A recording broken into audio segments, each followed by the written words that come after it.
Breaking news, President Trump says he is pausing his tariffs for 90 days on all trading partners who have not retaliated against the U.S. But he has raised the tax rate on Chinese imports to 125%. U.S. markets, they surged in response. Just before 2 this afternoon, the Dow soared 2,000 points. The S&P 500 was up 5.7%, and the NASDAQ composite was up nearly 7%. The U.S. Treasury Secretary spoke about the 90-day pause and the ongoing trade war with China. Because, again, as I said, we've given 90 days, and the only certainty we can provide is that the U.S. is going to negotiate in good faith, and we assume that our allies will too.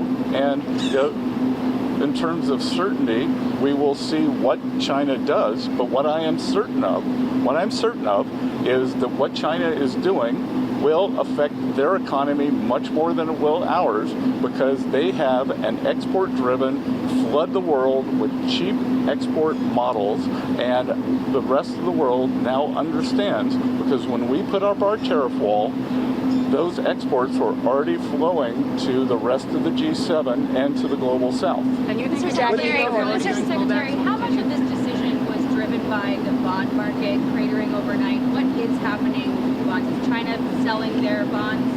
I have nothing that says that, and we actually had quite a good 10-year auction today, and all this was, again, this was driven by the president's strategy. He and I had a long talk on Sunday, and this was his strategy all along, and that, you might even say that he goaded China into a bad position. They responded. They have shown themselves to the world to be the bad actors.